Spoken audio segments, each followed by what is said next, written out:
Happy Devils Wednesday. This is the State of the Fan Address.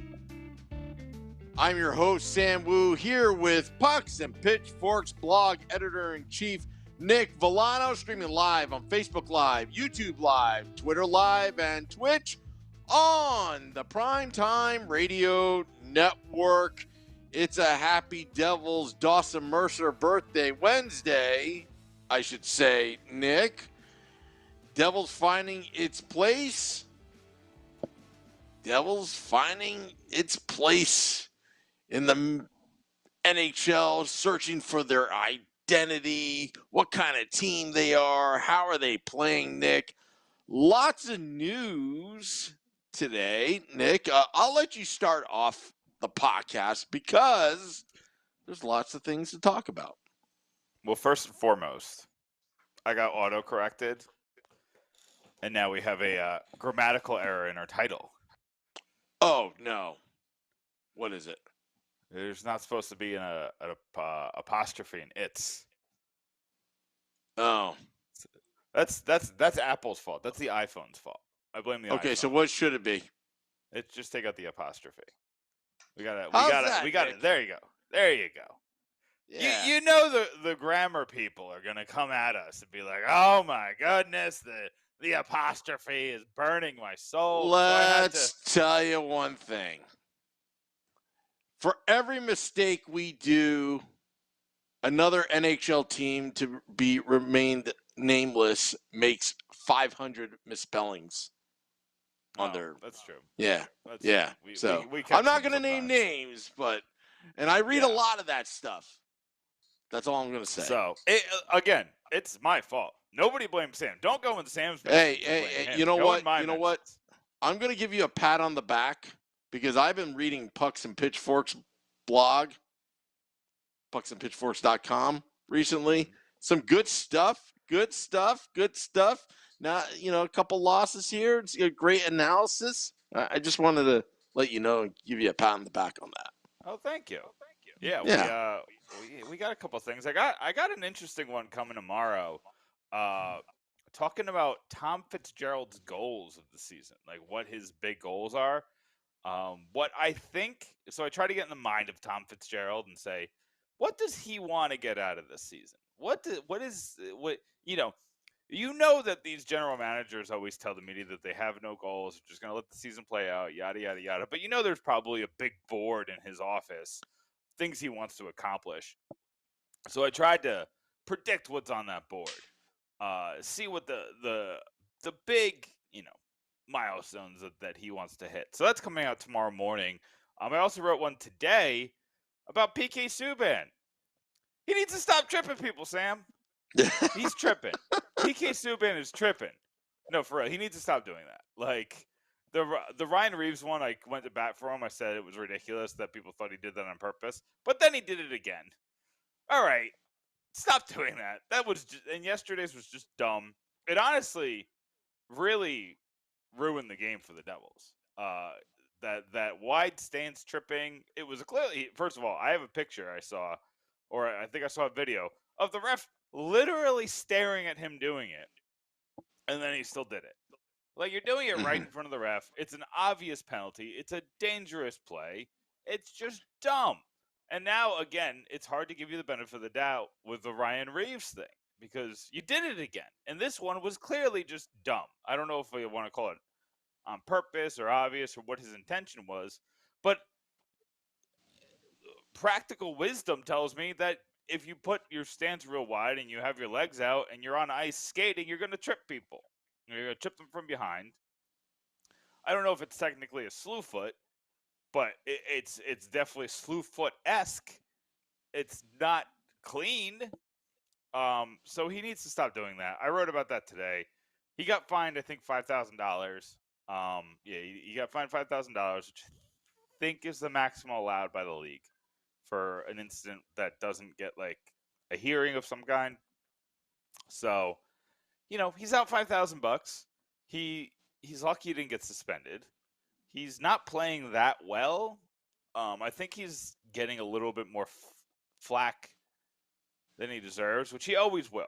PK Subban is a high risk, high reward player, and when you've lost a little bit of your edge that he used to have when he was a star player, it's gonna come with a couple more mistakes than we're used to. His mistakes just can't be dumb ones. If he gets beat on a 2-1 because of his speed or he turned the wrong way, like that's gonna happen. It's gonna happen to the best of the players in the league. But if you're tripping people when you don't need to in the offensive zone, no less, so you went from having an offensive opportunity to giving the other team an offensive opportunity that they then scored on seconds later. It was dumb. It's stupid. He really needs to clean things up. I get it's early in the season. I get the defense has been moved around a little bit, but a lot of people said that he had a chance to really find his way on a third line role, and he hasn't as of late. And I know that Lindy Ruff has been changing lines a lot. He's been putting people in certain situations, and I think he's letting the Devils fail. He did this a little bit last year. I don't know if you remember. We remember that he let the Igor Sharangovich, Yanni Kokkonen, and Jack Hughes line, and then the Nico Hischier, Jesper Bratt, Pavel Zacha line get that chemistry at the end of the season, and it worked. But we forget in the beginning of the season, he put his lines in a blender every night. He was trying to find that chemistry. He was trying to find who fit with who the best. And he does this in the beginning of the season. So I have faith because I saw him get away from it towards the end of the season, that once he finds that chemistry, he's not going to mess with it. He's going to let them build off of it. But for right now, it's a little frustrating because you see a lot of mistakes. You see a lot of, like, people don't know where to pass to. People don't know where people are going to be. They don't have that intuition at all. You know what I mean? Yeah. Well, defensively speaking, PK Subban has looked pretty bad. And, mistakes happen, but when they keep on happening again and again and again, that's not good. Also, I think the Devils' defense, the blue line, the Devils have their offensive woes, and we can't be just, it's part of it, but we can't be just saying, well, Jack Hughes is out. Defensively, I think the defense needs to get more involved offensively. That's going to take some time and chemistry to the point where I like to see Ryan Graves and Dougie Hamilton and Ty Smith and Damon Severson, your top four, start getting more involved. Other than the big shot from the point, but it's it's still a young team. The trust factor. In order, back in the day, anytime Scott Niedermayer pinched in or Scott Stevens pinched in or whatnot, there was always a forward to cover for them to allow them to do that. And I think that's part of the Devils' woes offensively is sometimes it feels like it's 3-on-5 hockey with 3 forwards against the five of the opposing team. That's just my opinion so far. I don't want to even beat the dead horse tonight because I'm so sick and tired of talking about the penalty kill because it's just awful. Yeah. I showed this on Devils After Dark just on my phone, I looked at Kachuk's goal, and all four of the Devils players were on the left side board, completely out of position. It was bad. Like, It was yeah, bad. I mean, and you can't allow that to happen. I mean, you just can't. Like, this is basic hockey we're talking about here. You just cannot be that. You can't be that undisciplined. And I don't think it's just one of those things. It's just, it seems like keeps on happening. This is what I do. I watch the replay and I just take a screenshot of it on my phone to just look at it. It's not an optical illusion. They're just completely out of position. They need to get back to basics. Hey, so there's good news and bad news with the penalty kill, Sam. The good news is we're not in last place this year. The Arizona Coyotes are in last place. They allow a goal on 64% of power plays against. There's a wild number. They've allowed 9 power play goals on 14 chances. That's wow. That's outright insane. So maybe they'll break our record.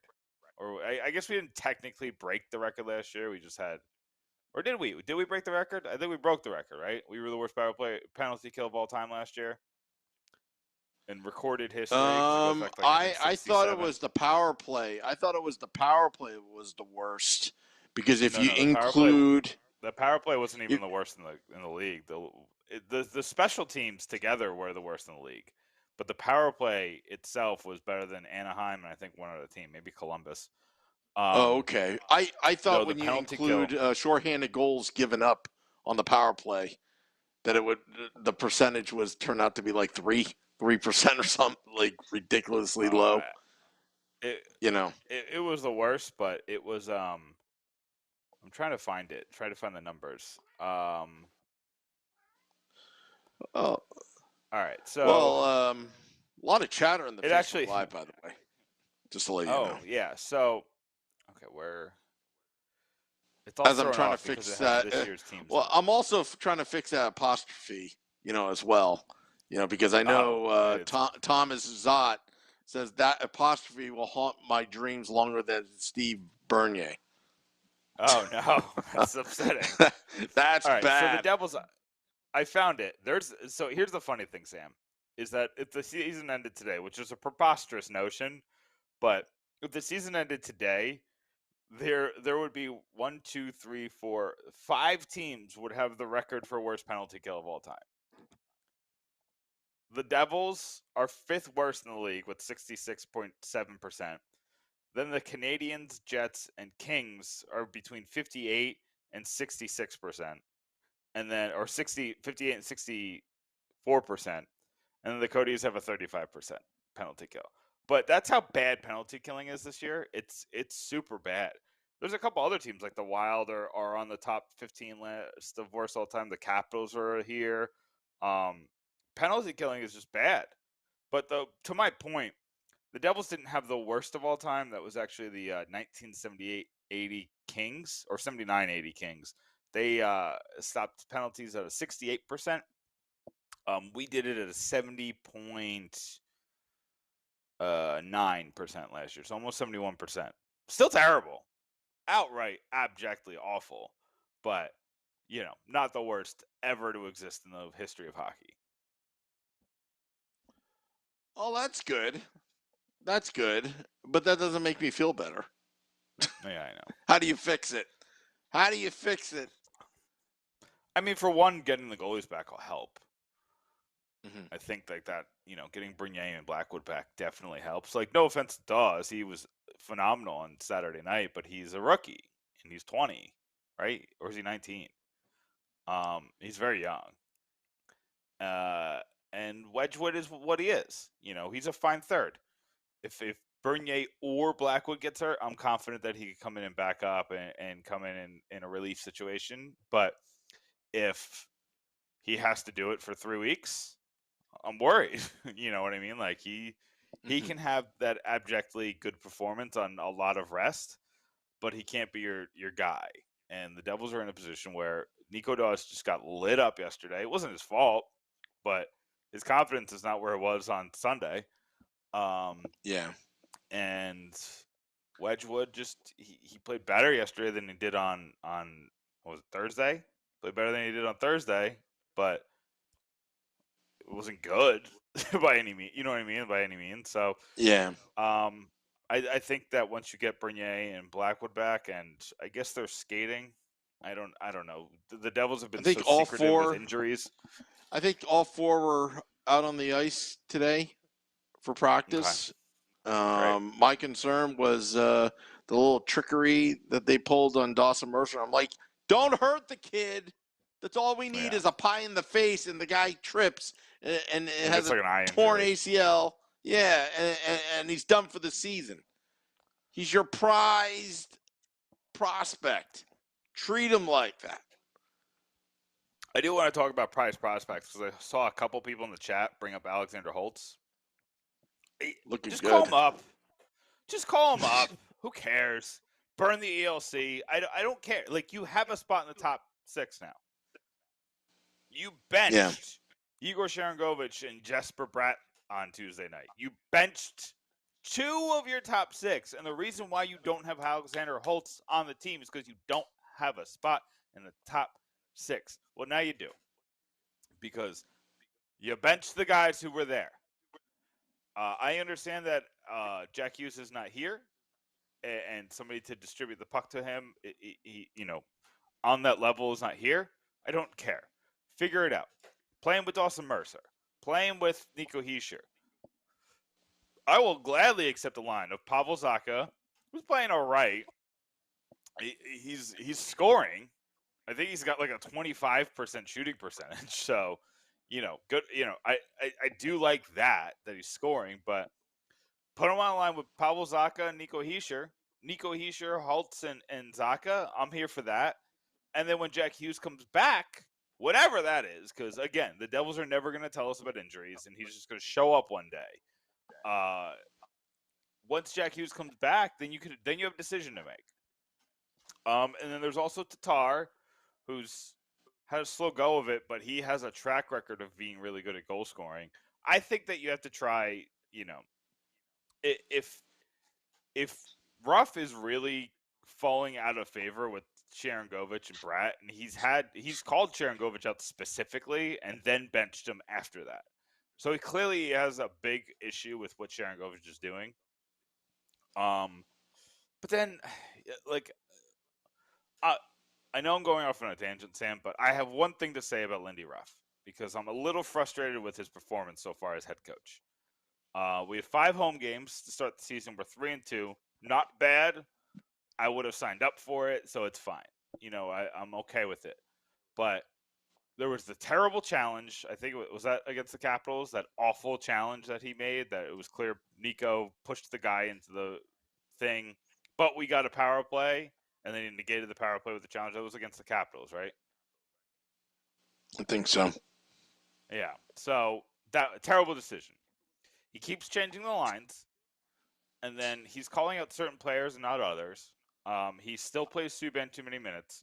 He separated the Graves and Hamilton line way too early. That thing was cooking with gas, and then you separated them. You put Smith with them, which just seemed like that combination, Smith and Hamilton and Graves and Severson, on paper looks bad. Not bad. That's not the right word. It looks like that they would have trouble building chemistry because of their styles of play. I think Siegenthaler would have been a better fit with Severson.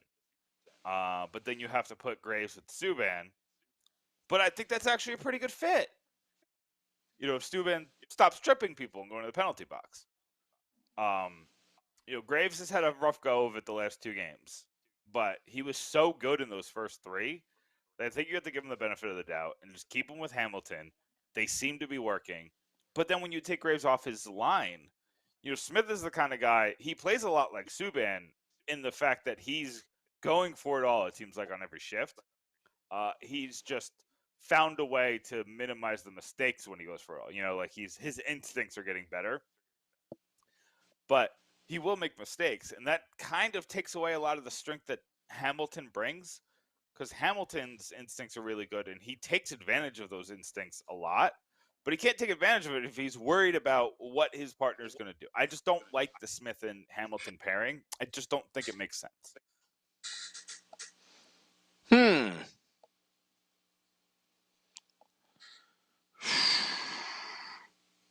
I agree, but I disagree.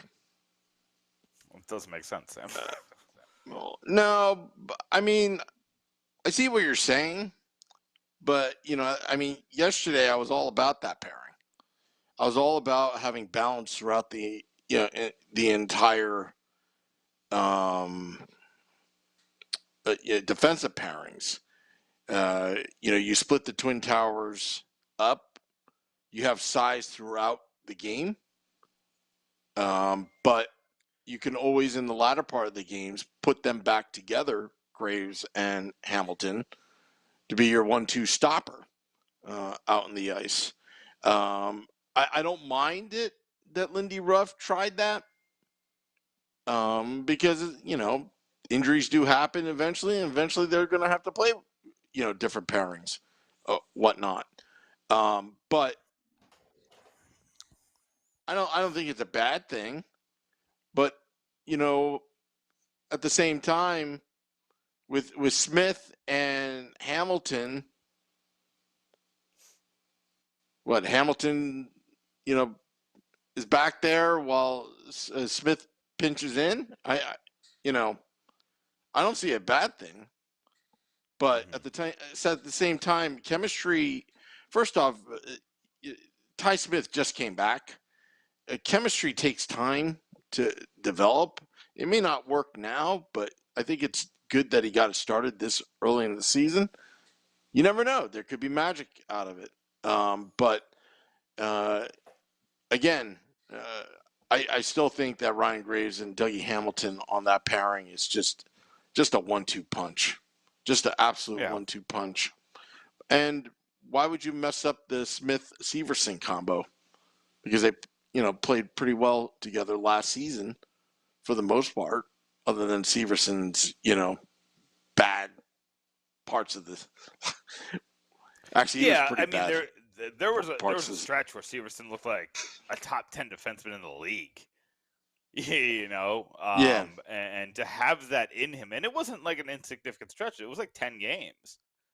To have that in him, you have to figure out what causes that to be unlocked. And it was the start of his time with Smith. So they definitely have chemistry. Something happened to Severson at the end of the season, and I think the picture you're talking about on that penalty kill, it's Severson who's the one guy who's covering no one. It should be covering the guy that's wide open. Was that Mangiapane? Yeah, I think it was I think so. Yeah, so he should be covering Mangiapane.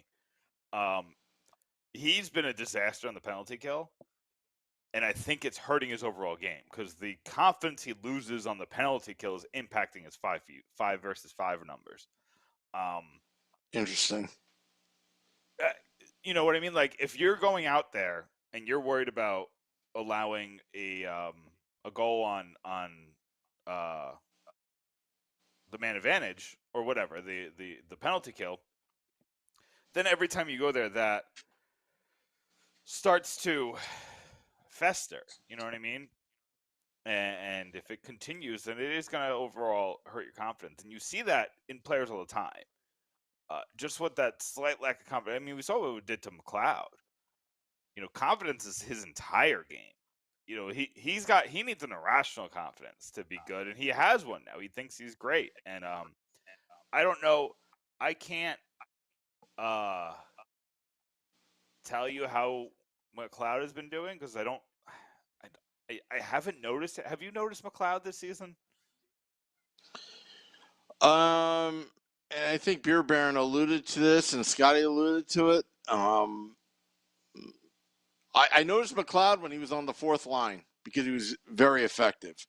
As soon as Jack Hughes got hurt, the second line and third line, not so much.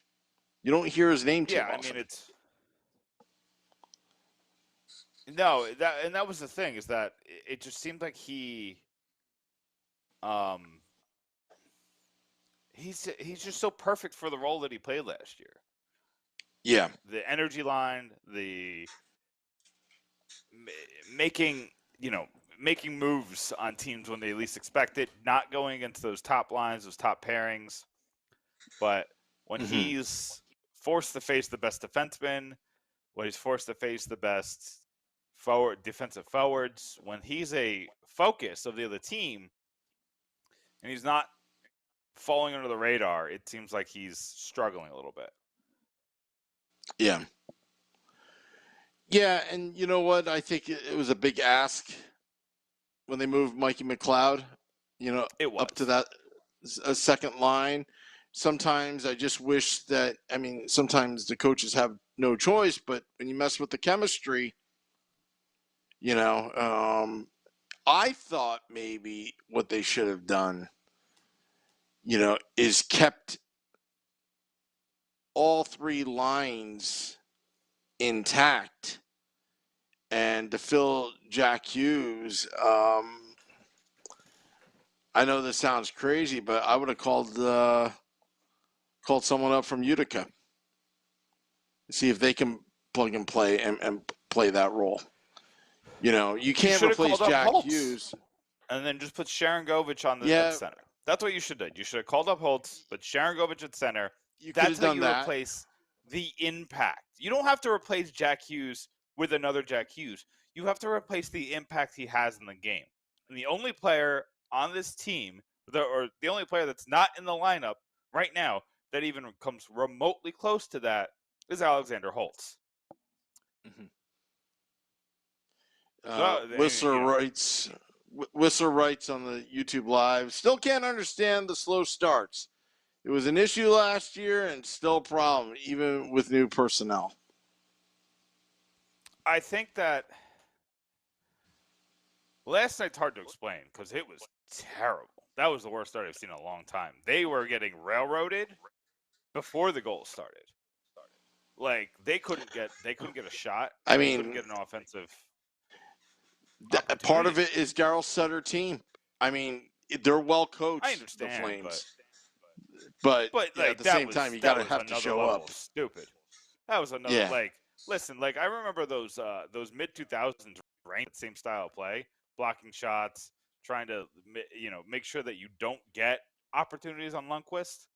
I know, of course, nobody talks about Trapp or anything like that about Lundqvist's career, but that's neither here nor there. When it comes to those Sutter coach teams, Devils have well again before, because the way you beat those teams is getting opportunities and taking advantage of those opportunities.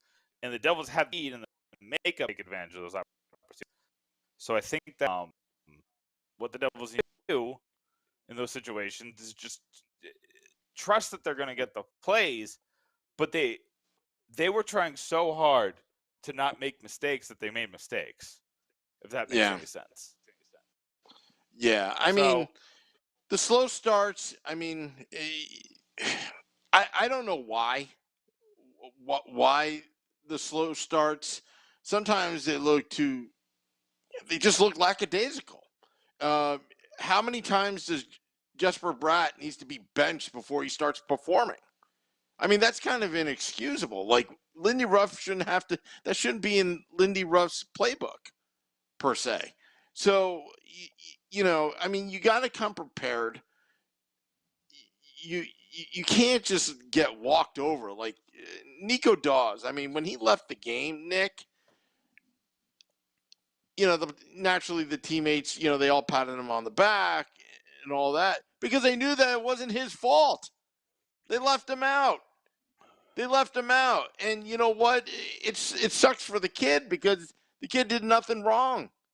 His teammates didn't help him out. And then, again, and then the Devils had to play catch up. And that was fun. Pavel Zacha scored a couple, which is good. They had some fight in them. But, got one. Again, another lackadaisical play on that penalty kill. And Suddenly it's what, 5-1 or whatever. You know, that was very costly because the Devils were trying. It's so hard to get the momentum of the game in itself. The game is hard, you know, especially at the NHL level, but, you know, you're just giving up. It's just too easy for the other team. That's all I have to say. And that fifth goal matters because if they don't get that fifth goal, you know, your behind starts to pucker up if it's 4-3. Yeah. If they scored the third goal, you know, it wasn't significantly late in the third period. I don't know if I want to go 6 or 7 minutes with only a 1-goal lead on a team that's surging. But a 2-goal lead, I'm not as tight. I'm not playing as tight. So that fifth goal matters. Yeah. And, you know, again, Devils had their chances. You know, look, if you take out the first period and just judge the game second and third, Devils were okay. They weren't bad, but they were just okay. They weren't great. They were just okay. But that first period, I mean, 4 unanswered goals, just like that to start off the game. And like to get no shots for like 10 minutes. Not even like shot attempts. Yeah. I mean, at that point, I don't know. See, I would be a radical coach. I'd call a timeout in the first period and just chew the team out. Yeah, after the second goal. Stop saving your timeouts all the time. Like, sometimes you got to use them. Yeah, sure. Maybe late in the game you'll get screwed with icing. But how often does that happen? Yeah. You know what I mean? Like, just call the timeout. And scream at the team. You know, I mean, they needed it. You know, and how is Brack going to respond in Pittsburgh? You know, it seems like he gets a good boost when he gets benched. It's starting to become a habitual habit right now. Sharon Govich, you know, after last offseason, you know, he was on social media, whatever. He's got to refocus. And otherwise, you know what? He may be spending time in Utica. Because that Utica team, Kevin Dineen's got them rolling. Kevin Dineen is a great coach. The fans are loving every bit of it in Utica. And this is great when you have a nice, talented pipeline to go to because you can hold players accountable and send them down. And, you know, after that performance, now hopefully this is just one of those things, and they get it together. Yeah. Because Pittsburgh and the BJs, the Columbus Blue Jackets, right now they're looking tough. So they're looking pretty good. They're not going to send Sharon Govich down because he would have to go through waivers. Yeah. So they're not going to send him down because somebody would claim him and they'd lose him for nothing. So that's not. Mm-hmm. But I understand your point. I think he could get benched. He could get healthy scratched. Marion Student-Neach looked really good. I don't know why he's not in the lineup. They seem to like putting Geertsen in the lineup to provide something. But that's here's the thing. I've seen every bad game I've seen from Jimmy Vesey is the ones that he's with Geertsen. And every good game I've seen is the ones where he's with Student-Neach. That tells you something. I get you want toughness in the lineup, but the impact that Geertsen has on his line mates makes it a net negative to put him in the lineup. So I think that Ruff has to be a little bit more strategic with how he's dealing with his daily line combinations because everybody impacts everybody. Like, you already have Gauthier in the lineup right now due to the injuries, you know. So I think that also putting Geertsen in that lineup and then on top of it, taking Student-Neach out of the lineup, taking out that skill that he has and that motor that he's bringing and the speed, you know, I just think it doesn't make any sense. But you're kind of stuck in a spot now because you don't want to put these guys on waivers. You don't want to put a Geertsen on waivers for whatever reason. And you don't want to, you know, Gauthier already passed it. It's too early for that. Send him. It's too early for that, I don't think anybody's claiming Kiertsen. I just don't. He had 0 NHL games before the season. Like, the Devils took him for a very specific reason. Maybe the Rangers take him and then send him to the AHL, but I don't think that they're that upset that he's gone. They didn't draft him, I don't think. I think he got drafted by a different team, and then he joined their organization later. So it's not like that they have any kind of tie to him. I don't know. It's weird. We've already been talking for 40 minutes, though, Sam. This has gone pretty quick. Yeah. I was actually surprised. I'm looking at the time right now. I'm like, whoa. This is pure podcasting. Podcasting. I mean, this is what happens when we don't have guests. We just go. Yeah. Well, also, I forgot to do this. For those that are tuning in to the State of the Fan Address, I just want you to know who we are. So, hi, this is Chico Resch. You are listening to the Let's Go Devils podcast on the Primetime Radio Network. There you go. Slip that in there. Yeah. A couple Chico. Liners, huh? You got a couple Chico liners. Yeah, I mean, it's always good. Yeah, well, you know what? Scotty said we're going to be collecting, just like NFTs, we're going to be collecting station IDs for the podcast. Yeah, station ID. So I'm calling everybody up. Be like, hey, would you like to do a station ID? Interesting. We're going to have to get, so we're going to, let's see. We know we can get Dan Rice and Vinny on for these station IDs. I guess you're going to make me do one for when you do the Sunday show and the Woo Report. No, I'm talking about the former names. Devils players. The former Devils players. Oh, you want? All right, so we got Bryce. Yeah. I'm sure Bryce will get on the line. Yeah. Or maybe you'll probably get Grant Marshall will probably do one. Yeah, he'll do one. Bruce Driver would do one. Yeah. Bruce. What about Organist Pete? You know who? Yeah, Organist Pete or Randy McKay. Hi, this is Randy McKay. You're listening to the Let's Go Devils podcast on the Primetime Radio Network. Or Randy Velishek. A promotion? She did. What was that? Yeah, she works for NHL Network now. Whoa! Congratulations, I Erica. Think she's still doing. Yeah, I'm very happy for her. I think she's still doing Devils games. I think that's. Yes. I didn't see that part. Of course she is.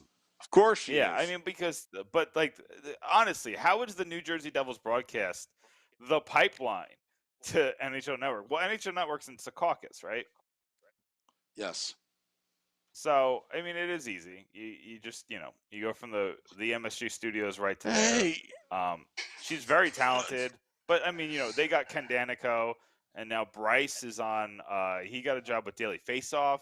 So, all these friends of the podcast, Rachel Dory got a job with Daily Faceoff. I guess you should come on our friend Josh Bell. He got a couple promotions. We've talked to him 3 times, and every time he's gotten a promotion. Prospects writer. So, here's the thing. Come on the Let's Go Devils podcast, and you'll get a promotion. This is how it works. Yeah. Sam. Yeah. Maybe one day Vinny Parisi moves to Secaucus. NHL Network. Vinny's gotten multiple promotions. He's the head writer of The Windy City. He's the editor of Sox Showdown. Since he's come on this podcast, he's doing just fine, Sam. And then you got Dan Rice, who's now a member of Pucks and Pitchforks. And I have promotion. A teaser, Sam. I have a teaser, Sam. Tease me. A former guest of the Let's Go Devils podcast is joining Pucks and Pitchforks this week. I'm not going to tell you who, but a former guest is becoming a writer on Pucks and Pitchforks. Really? Wow. A little teaser. You don't even know this. I haven't told you this yet. The audience and Sam is intrigued. But so that's fun. We got a lot of good stuff coming. Pucks and Pitchforks is doing well. Let's Go Devils podcast is doing well. I appreciate the just so you know with us. Just so you know, here I'm gonna behind the camera. I'm gonna pat you on the back here. Thanks. Yeah, Thanks. yeah. Let's Go Devils podcast. And I'm talking to the audience because we got a lot of comments. We are the most commented Devils podcast in the history of New Jersey Devils podcast. We're breaking record numbers, like record numbers for downloads. People have gravitated towards us for the morning commute, the morning drive, and They're the back on the road, afternoon Sam. drive. Have Yeah, you they're seen that back on parkway? the That road. parkway is packed. Oh, yeah. And I want to thank everybody that comes to Taj Lounge 973 when Vinny and I do game day live. It's not easy to do. It's noisy. There's a lot of food in front of me. I want to eat the food. The lobster tail pasta is now a new hit after the catfish. Even Taj Lounge 973, and this is a true story, T told me they've sold a record amount of catfish because of this podcast. They said before That's this hilarious. podcast, they don't sell catfish to Devils fans. Since the podcast, they're running out of catfish at Taj Lounge Running out of 973. catfish. Running out of catfish. Like, how do you run out of catfish? I don't know. But thank you to you, the fans that come out with the hungry stomach and watch us pregame for Game Day Live at Taj Lounge 973. And also, this weekend, I'll confirm it tomorrow, but I'll let the bag out, the cat out of the bag, or whatever that term is. Game Day Live will be at Enzo's Pasta Grill in beautiful Hackettstown, New Jersey, or some people say Mansfield. Doing pregame there as the Devils before the Devils take on the Pittsburgh Penguins. Also, Nick, there may be a Florida showdown with this podcast, but I don't want to release any information.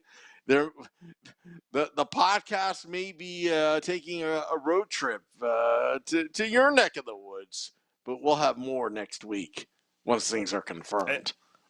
And Sam, I might be at Taj Lounge for one game. Really? When? You better text me. We'll make arrangements. We're thinking of a December trip. I just looked up the schedule. There is a Devils home game. I obviously have to work out, the schedule with the wife, but it sounds like something we could definitely, fit in. Little Taj Lounge action. Watch the game. Oh yeah, it's that's what we do.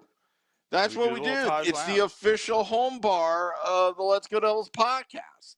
I mean, what else? I mean, and also, I don't want to brag here, but Amazon lost some of the equipment I ordered for opening night that should have been there. It finally arrived at my house.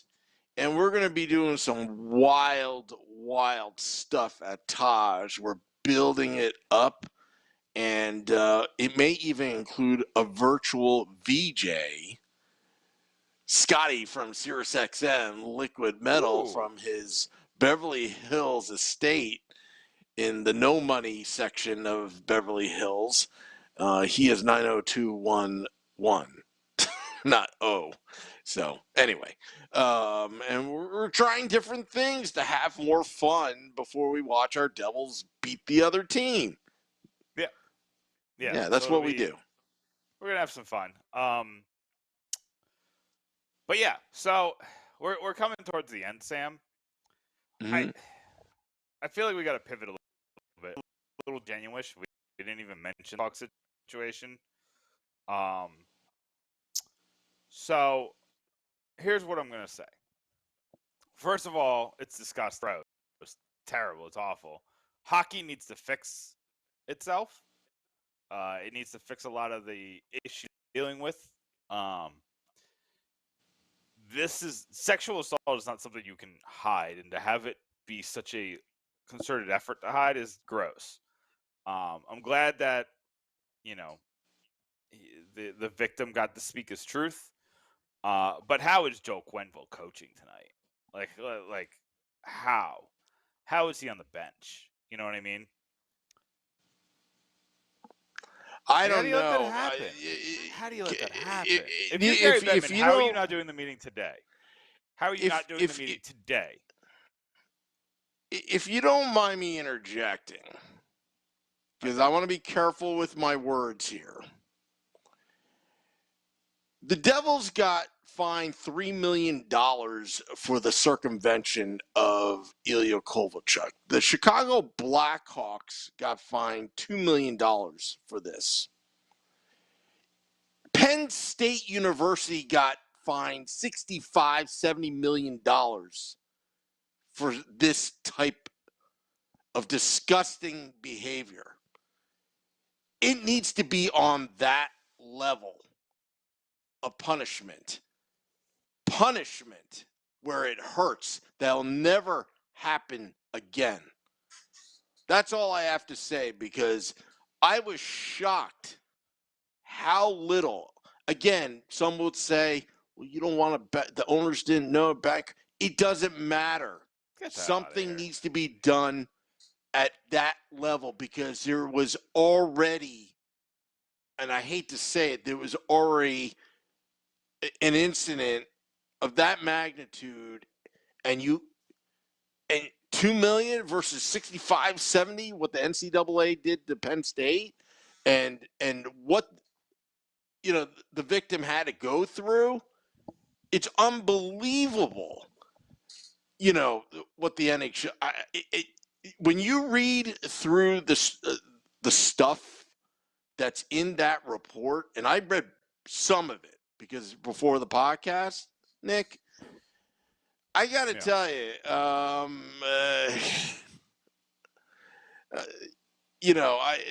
the NHL better get it right, because right now I'm telling you, they did not get it right. This is not enough. This is not enough. Do you know what I think? No, go ahead. Sorry, I thought you were done. Oh, no, I'm just saying it's not enough. It doesn't even scratch the surface as far as I'm concerned. And I'm hoping that more is to come of it. Now, granted, as the investigation continues, I think let the facts play out. But so far, I'm not really happy how the NHL reacted. I'm really not. I think they need to do much, much more. And I think it's almost like they're making it worse. Which they've done before in other situations. Yeah, of course. Here's what I'm going to say. Here's the punishment I would give. Take them off the cup and pull down the banner. And I understand that the way the cup is configured, you can't just remove one and then it would just be a mess. So you have to put a blank space where 2010 used to be. And then, because you're right, the NHL did not do a good job either. There's a lot of fingers to point here. Donald Fair, Stan Bowman. The players have. I'm less inclined to blame the players than some, but they do have a role here. Erase them from the cup. That will hurt more than any suspension. Sam, you take championships away from players in college because they're trying to feed their family.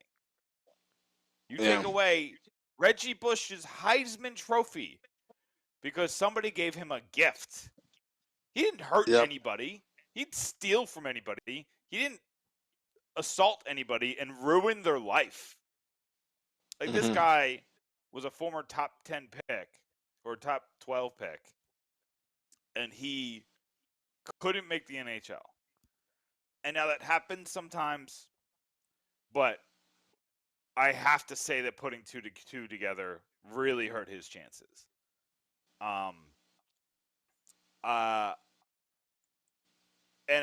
And on top of all that, the Devils can say that they dodged a bullet here because they had Corey Crawford on the roster last year. And they were supposed to have Corey Crawford on the roster this year. Now, Corey Crawford wasn't on that 2010 Blackhawks team that much, but he was a black ace, which means that he was there for the entire playoff run. So whether he knew something or not is still up in the air. And I'm more inclined to say that he, whatever. I don't know. I don't know if he knew or not. I know that he was a major part of the Blackhawks organization starting the next season. And I'm sure that people had those conversations after that. And I'm just saying that the Devils avoided having to answer questions about this every single day until it was resolved. They avoided such a nightmare and such a headache because Corey Crawford up and retired. It sucked at the time, but it's proven time and time again that maybe the Devils avoided a bad situation. Interesting point, Nick. Very interesting Just point. a side note, just to turn it, just that the Devils are not impacted, but the Devils avoided an impact to this. Yeah, and the other thing too, I mean, you want to talk about punishment because I'll go. Look, full disclosure, I went to Penn State. I lived through that whole Sandusky thing. Mm-hmm. It was not pretty. It hurt a lot of people. The Penn State, how they recovered was that they absolutely admitted they made a mistake. They went into not damage control. How they went to be the model of how to fix this disgusting problem, within the university. They paid a big price. That's $65, $70 million, scholarships, whatever. And unfortunately, the players on the current team at that time, when that was happening, all suffered because they could not win a national championship, Christian Hackenberg and all them. But, Bill O'Brien goes in, and for the first time in Penn State's history, they put names on the back of the jerseys because Bill O'Brien wanted everybody to know the players that are not even involved that still stuck around with the program. He wanted everybody knew who they were. And, yada, yada, yada. But I'd say, you know what? If you want to really punish the Blackhawks, 4 years, almost the NHL version of the death penalty, you cannot make the playoffs. Yeah, I mean, you got to make a statement like that. I think it's in the collective bargaining agreement that they can't do something like that. I know, but they should at least try. At least try. Make everyone miserable. I think you can erase past wins. You can erase their legacy, which I think is important. The Chicago was so happy about those 3 cups in whatever was it, 3 cups in 5 years. And the 2010 Cup was the most important because that one was the first in decades. Yeah. But erase it. Erase it from history. Erase its mention from the Hall of Fame. Erase the banner from the United Center. Erase the legacy completely. They don't deserve do you give it to the Philadelphia Flyers? No, we give it to Vacant. Former WWE champion Vacant. Only the real ones will understand that reference. But I honestly, you put a giant blank square on the Stanley Cup, and then the NHL has to answer that question. Why is there a blank square on the Stanley Cup? What is this blank square on the Stanley Cup? What is this blank square doing on the Stanley Cup? And the NHL and everybody has to talk about it.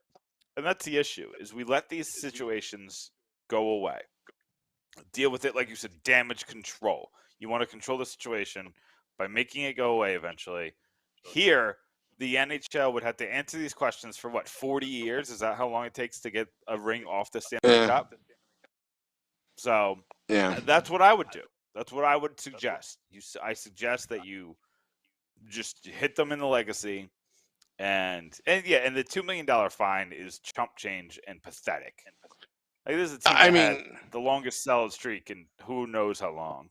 And the sad thing is, Nick, it doesn't just end here. We've heard of stories of Theo Fleury when he was younger. You hear there are a lot of these stories, and there are a lot of these stories too. And there are a lot of these stories that we don't even know about. Mm-hmm. And that's why it's so important for the NHL to get it right now, just the way Penn State did it at that time period, where they just folded and start from scratch. And that's when the healing really starts. I can't believe the healing is just starting now. More than a decade later. Yeah, I mean, it's, and he mentioned, was it Kyle Beach? I think, I forgot the name, but when he came out, but he talked about Beach, the person. Yeah. He talked about the person, I think last name Vincent, that stuck by him when this whole thing came out and spoke the truth. And he was so grateful for him reporting it and trying to follow through and see this thing through. It's just an unbelievable story. And credit Emily Kaplan, who's been on this podcast. Her reporting has been just unbelievable. You just can't go to ESPN.com and just read it. It is just amazing. Just the magnitude of what went on, and everyone, I don't know, kind of turned a blind eye to it. Yeah. Yeah. I don't know what else to say. That would be my I mean, this is a problem in the NHL. The NHL has the worst culture, I think is the word. When it comes to a lot of topics. It moves like molasses. It moves like molasses, and it still feels like the good old boys club, so to speak. It honestly, it feels like the good old white boy leadership club. And the way that they talk to people, and the way that, like, and I don't need to mean to bring race into this, because that's not what this story is about, but it's about a culture problem in the NHL. And it's about winning over everything. And winning over everything ruins lives. And winning over everything causes things like this. And eventually, we saw it with John Gruden. And I want to point out that the NFL is refusing to release some of the other emails. So they're doing a nice little cover-up of their own. This isn't just a hockey problem, but I think hockey's problem is a little bit bigger, because they've been allowed to fall under the radar, and falling under the radar usually leads to abuse of power. But hockey has to look itself in the mirror. And Gary Bettman needs to look at his league and figure that for 20 years he's let it run rampant. You want to talk about the lockouts, you want to talk about whatever you want to talk about when you boo Gary Bettman. Boo Gary Bettman for this. Because he's allowed this league to allow its issues. It's issues that are long-standing and things that need to be, like, it's 2021. Like, you can't do this. He needs to look at himself in the mirror. How did he let this happen? How did he let this happen? Exactly. and again, I'm so disappointed in the league reaction. You know, they should. They've known this for a while now. They should have hit the Blackhawks so hard to the point where, you know what, I hate to say it, that to hit them so hard that ownership is forced to sell the team. Financially, like, you got to hit them hard, because these stories should not happen. None of this should have happened. Okay? I don't know. This goes beyond hockey. You know, and to allow this guy to not only parade with the cup, get a great recommendation, and allow him to be in front of children,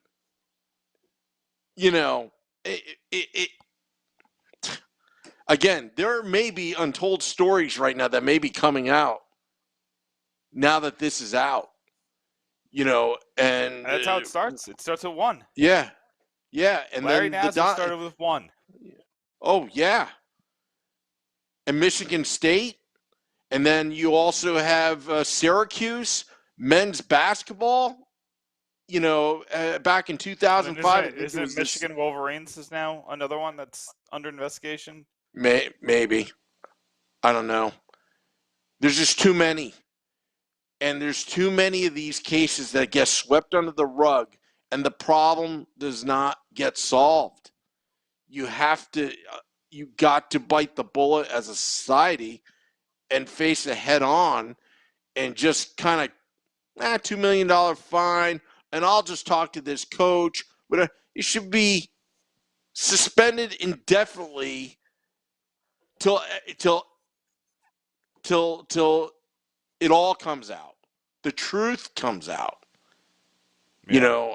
Again, I still believe in the American legal system. You're innocent until proven guilty. But for something like this, you just got to take a timeout. Quenneville, you're not coaching. You're coming to the league office. We're going to have a talk. And you can tell your side of the story, because I want to hear it. I want to see all the evidence on the table, the truth of the matter, because you can't get this wrong. We're talking about rape. And you know what? At first, Nick, I'll be honest. When we were, before the podcast, we wanted to kind of confront, this news story head on, but I'm speaking from the heart here. Like, this has to change. I'm not saying I'm the end all be all. I have the answers, but I do know one thing: the truth needs to come out, all of it. And then, as a society, as hockey fans, the league, the players, the former players, the alumni, that's when we can start finding real solutions so this thing doesn't happen again to anybody.